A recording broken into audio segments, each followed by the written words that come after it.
Hello. Welcome to the Eternal Quest. I'm Paul Meyer. Most of us spend our entire lives striving for happiness and fulfillment, each of us with a different notion of where it lies. Most of us seek loving relationships. Others pin their hopes on material wealth. Some scholars, however, have suggested an ancient, lost, golden age when humanity lived in complete harmony with nature and the cosmos. Some have suggested it's possible to return to such a condition. Yogi masters teach that true paradise can only be found within, while Christians stress that only through the soul's salvation can paradise be attained in an afterlife. With these and many other conflicting definitions of paradise, how can anyone be sure where to look? Today's program features Richard Heinberg, author of Memories and Visions of Paradise. He's interviewed by Bill Metzger, editor of The Quest magazine. Together they explore this elusive notion of paradise. They discuss the paradisal image as myth, but also as a possible reality, as archaeological and anthropological evidence may support the notion of an ancient, lost, golden age. Furthermore, they entertain the intriguing notion that this world in which we live may be transformed into a new paradise.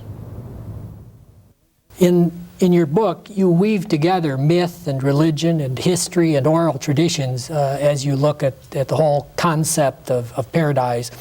And of course, many of our viewers are familiar with the story in the Bible of the creation and the fall and so forth, the paradise concept there. Yes.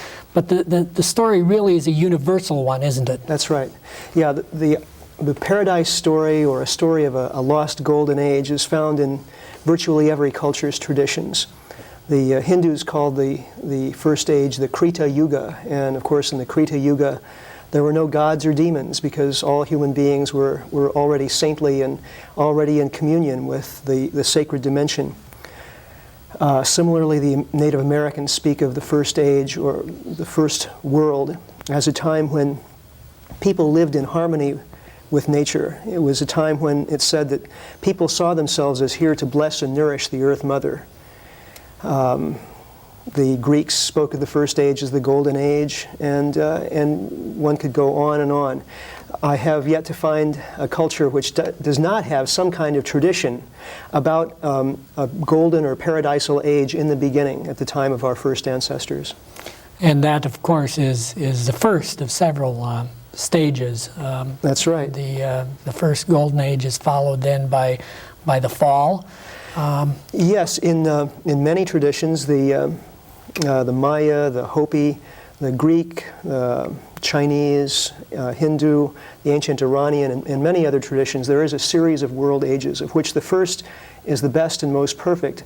And these world ages are separated by catastrophes.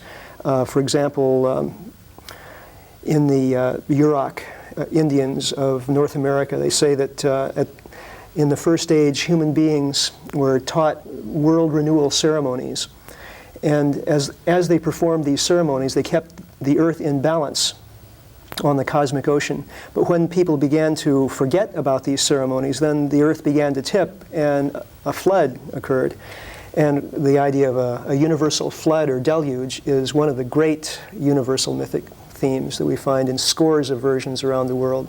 Of course, we know the story of Noah in the Bible, but similar stories like the story of Utnapishtim in the Epic of Gilgamesh in the Babylonian literature, the story of Kumahonua in Hawaii, both parallel the story of Noah. The hero survives by building a boat and taking his family and various animals along with him in it. Other stories of the deluge have the hero surviving by clinging to the top of a tall tree or swimming to the top of a high mountain. But in any case, everywhere we find the story of some kind of world catastrophe punctuating a series of world ages, and always the ancient and tribal people suggested that now we're living in the last, worst, and meanest of these world ages, the Kali Yuga of the Hindus, the Sioux, Lakota tribe of the American Plains has a picturesque version of this. They say that the earth is born on the back of a great cosmic buffalo, every year this cosmic buffalo loses a hair, and at the end of every age it loses a leg. And they say that even now the great cosmic buffalo is on its last leg. And then when you go through the catastrophic stage, then hopefully you arrive back at another state that's somehow reminiscent of paradise? Yes, many cultures have prophecies that describe the end of the fourth age as a time of purification or cleansing in the world, leading to the beginning of a new golden age, a new paradise. It's said that in the first paradise, heaven and earth were one. Heaven being always a term meaning both the cosmos, the sky, the stars, but also the realm of spirit lying back of material manifestation, material form. And earth being a word referring both to the planet on which we live and also to the realm of physical manifestation. Heaven and earth were one, spirit and form were together, but then they were separated. As the Maori of New Zealand describe it, they say that at first Rangi and Papa, Rangi meaning heaven and Papa being the personification of the earth, lay together in an embrace, but then people forced them apart through their noise and disagreement.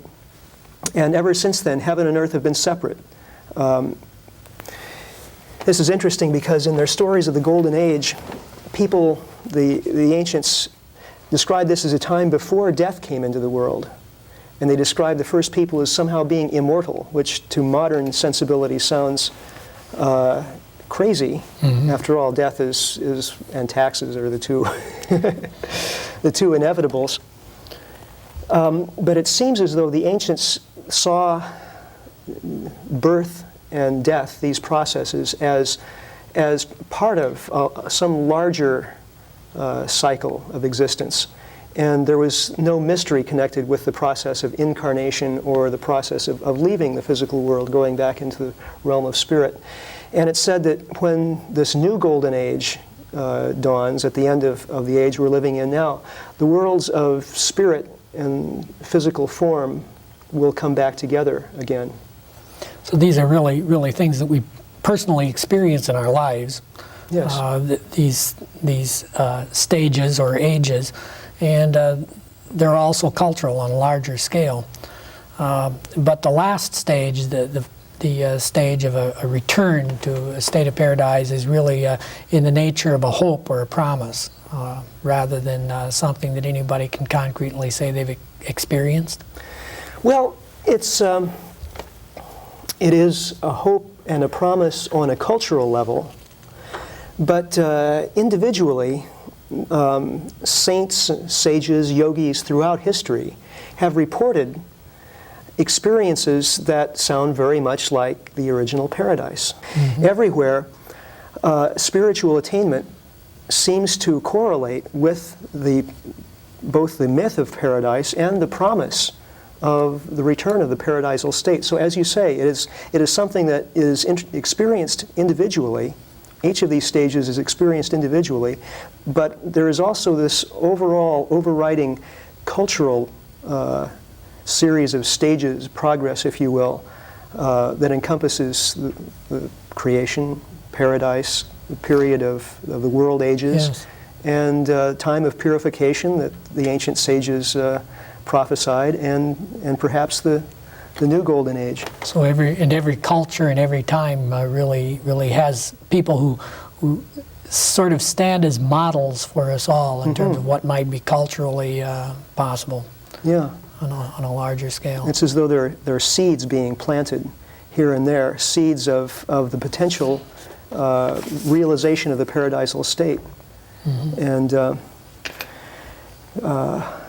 where one of these seeds begins to take root and flower, then we see perhaps a new religion or a new social system, but usually they get mired down after a few generations in dogma. Whereas the seed essence, the real paradisal experience, is always an individual one. It's always in the moment, in the here and now. What are some of the common characteristics, regardless of what culture one is in? What are the common characteristics that one can find for this notion of the paradise state? Yeah, I've mentioned a few, the miraculous powers of the first people, and the idea that heaven and earth were one, that the first people were immortal. It's also always described as a state in which there was a profound union or oneness between human beings and the natural world. It's always suggested that human beings had a particular function to perform in a cosmic sense. And of course, in the Bible it said that Adam and Eve were put here to tend and keep the garden. The Native Americans say that at first, the first people saw themselves as here to nourish and bless the earth mother, and only later began to see the earth as only here to satisfy their wants and desires. Everywhere we seem to find an idea expressed one way or another that these first people had a function to perform in the cosmic scheme of things, to maintain a balance or a harmony between cosmic or celestial rhythms and the rhythms of germination and growth on Earth. These days, we have very little sense of purpose in human life. We tend to think of human life, if it has a purpose at all, as just being to get as much stuff as we can, meet someone we like, get married, and have it all paid for by the time we die. A lot of acquisitive sorts of value. Yeah, well, there's very little more than Yes. these surface things. We don't have any real overriding or collective sense of purpose. And not having this sense of purpose, our lives are therefore relatively meaningless, and this results in all kinds of psychological dysfunctions.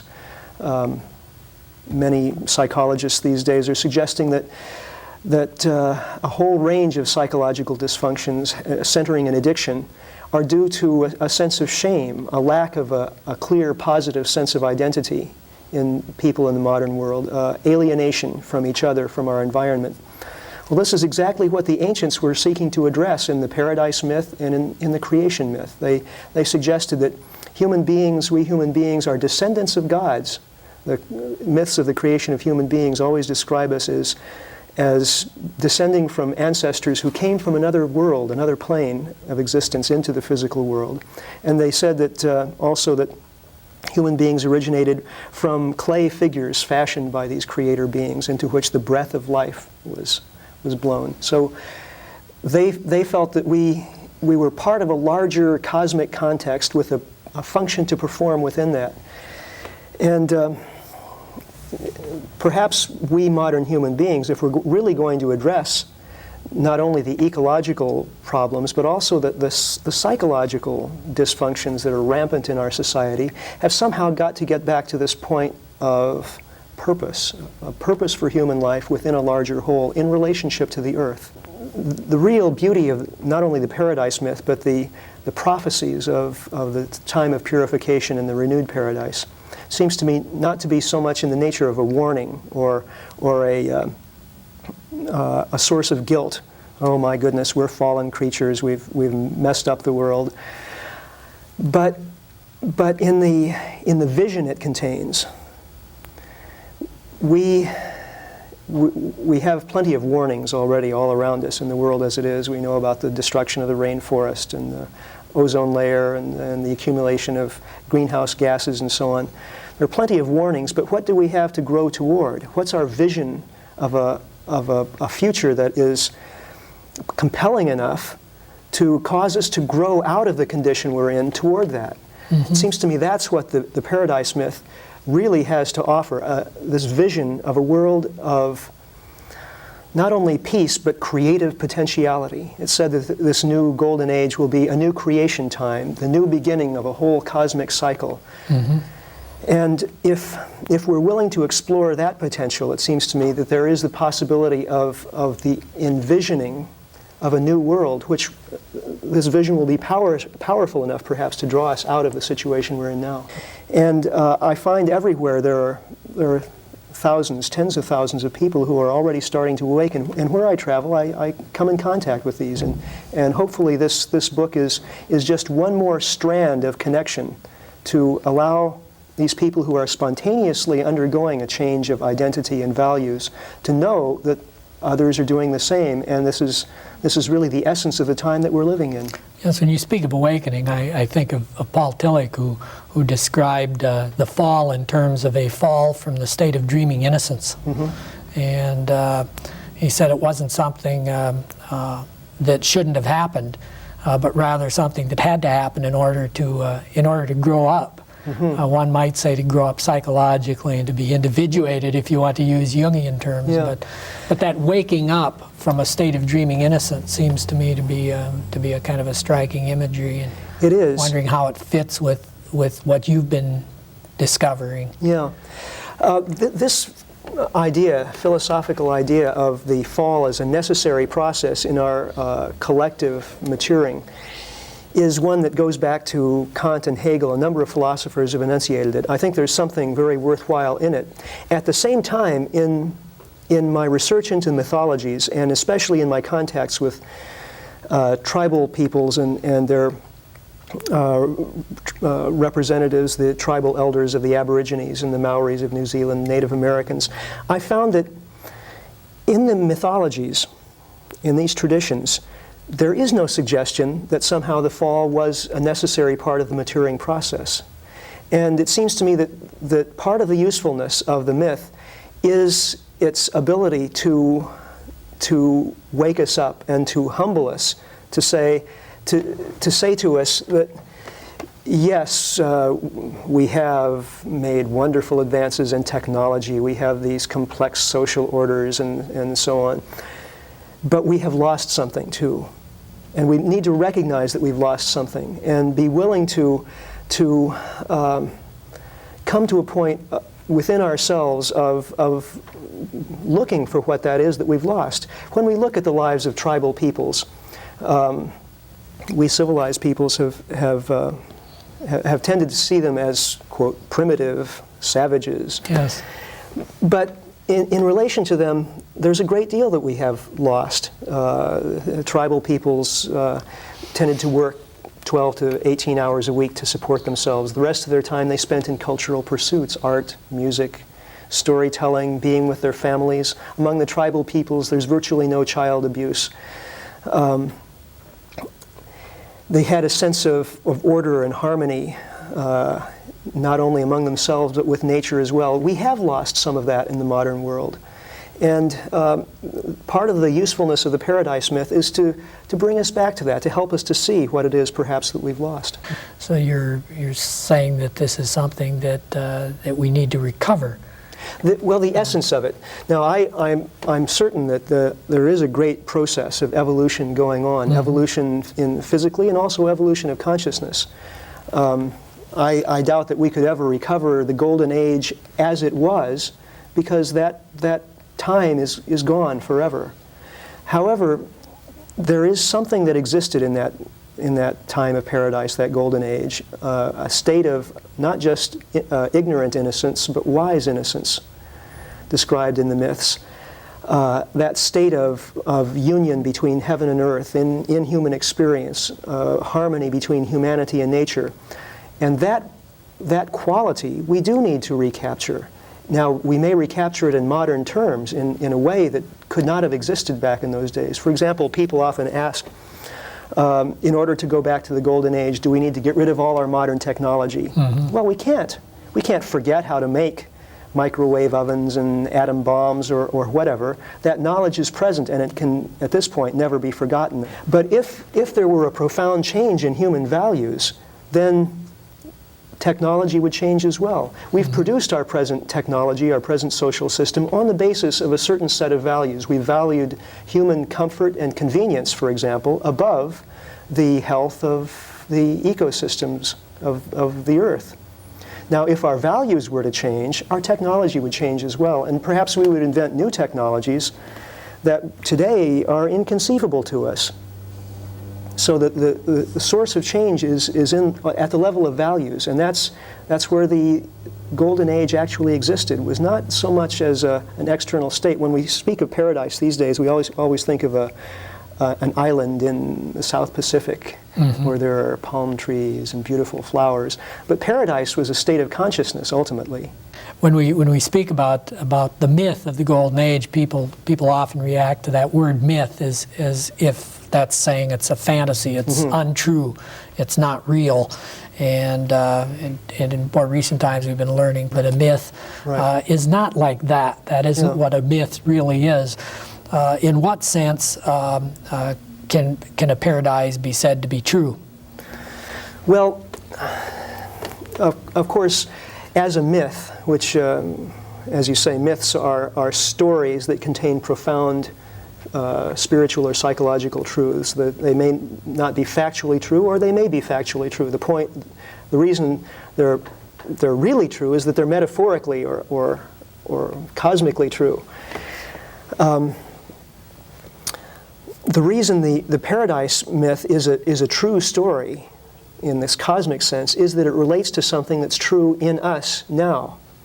One of the real keys in my research was the discovery of what's actually very commonly known these days, the near-death experience. Much research has gone into these. This is, of course, where someone is resuscitated from the point of physical death, comes back reporting having risen up weightless and free out of their physical body, gone through a dark tunnel into a realm of peace and light, met there with a being of light which radiated indescribable, unconditional qualities of love, and then the person comes back to the physical world feeling not that he or she has awakened from a dream, but their whole life has been a dream up to this point, and they were awake for the first time.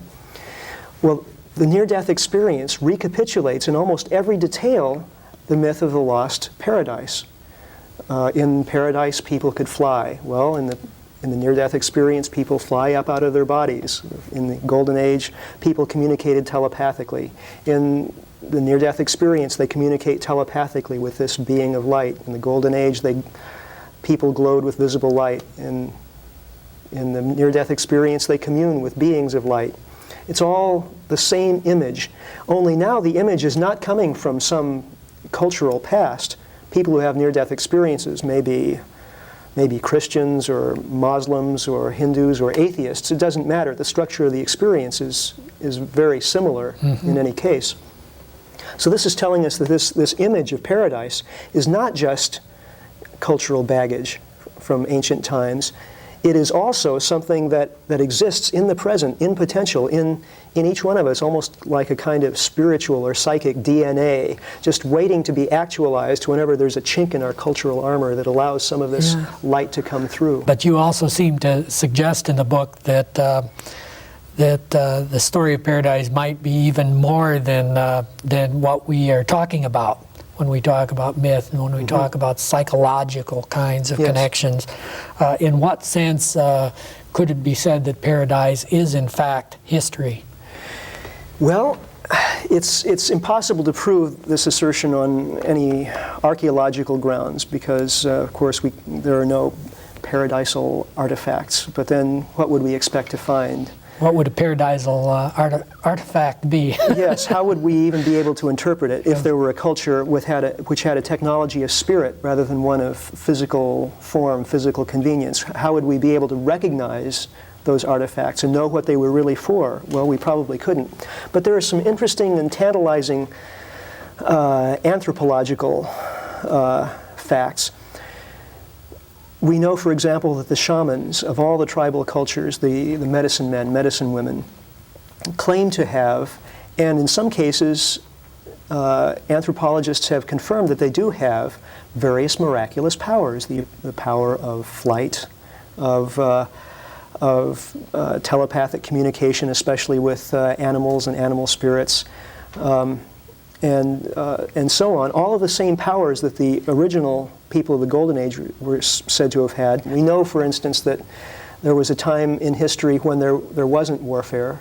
The artifacts of the Neolithic and Paleolithic periods show virtually no evidence of warfare among human beings.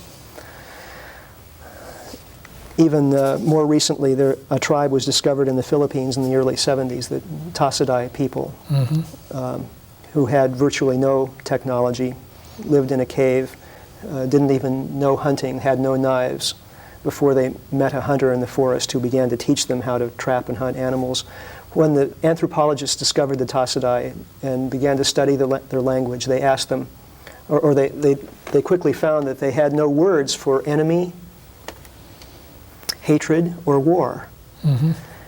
they asked the Tasadai about this. They tried to convey through interpreters and deciphering their language, tried to convey these ideas to make sure they didn't have any words for these things. And when they finally succeeded in getting the idea across, the Tasadai said, "My goodness, you must come from a very bad place." Yes.